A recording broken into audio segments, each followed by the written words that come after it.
আসসালামু আলাইকুম। নিয়োগ বিজ্ঞপ্তি গণপ্রজাতন্ত্রী বাংলাদেশ সরকার, centre for medical education CME, website cme.gov.bd।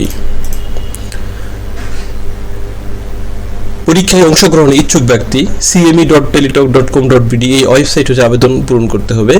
অনলাইনে আবেদনের সময় 29 এপ্রিল 2025 সকাল 10টা থেকে শুরু হয়ে আবেদনের শেষ তারিখ 28 মে 2025 বিকেল 5টা পর্যন্ত, অর্থাৎ প্রায় এক মাস যাবত আবেদন গ্রহণ করা হবে। আর আবেদনের জন্য cme.teletalk.com.bd এই ওয়েবসাইটে ভিজিট করতে হবে। স্বাস্থ্য পরিবার কল্যাণ মন্ত্রণালয়, স্বাস্থ্য শিক্ষা ও পরিবার কল্যাণ বিভাগের বিজ্ঞপ্তি নম্বর এর পরিপত্র মোতাবেক সেন্টার ফর মেডিকেল এডুকেশন এর স্থায়ী রাজস্ব খাতের শূন্য পদের জনবল নিয়োগের জন্য বাংলাদেশের স্থায়ী নাগরিকের নিকট হতে দরখাস্ত আহ্বান করা হচ্ছে। অর্থাৎ বাংলাদেশের স্থায়ী নাগরিক মানে সকল জেলার প্রার্থীরা এখানে আবেদন করতে পারবেন। পদের নাম কম্পিউটার অপারেটর, পদের সংখ্যা 1, বয়স হতে 18 থেকে 32 বছর, কোনো স্বীকৃত বিশ্ববিদ্যালয় হতে বিজ্ঞান বিভাগে স্নাতক বা সমমানের ডিগ্রি থাকতে হবে, কম্পিউটার পরিচালনায় দক্ষতা থাকতে হবে।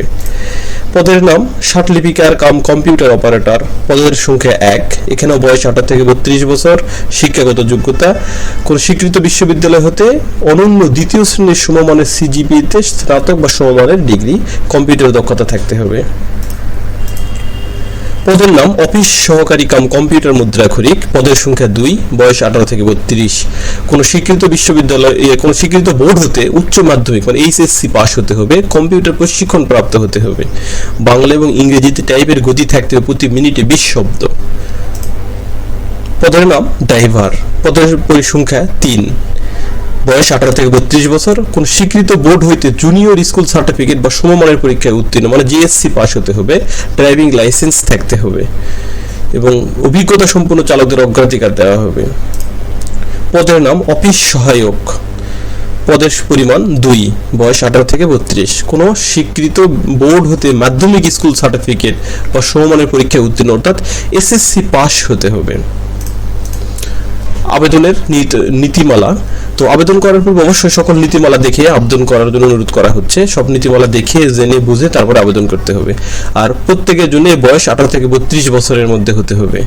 তো বিভাগীয় প্রার্থীর ক্ষেত্রে 40 বছর, বিভাগীয় প্রার্থী বলতে যদি কোনো প্রতিষ্ঠানে, সরকারি কোনো প্রতিষ্ঠানে আপনি বর্তমানে কর্মরত আছেন, আপনি এই পদে আবেদন করতে চান, আপনারা তারা বিভাগীয় প্রার্থী হিসেবে আবেদন করতে পারবেন।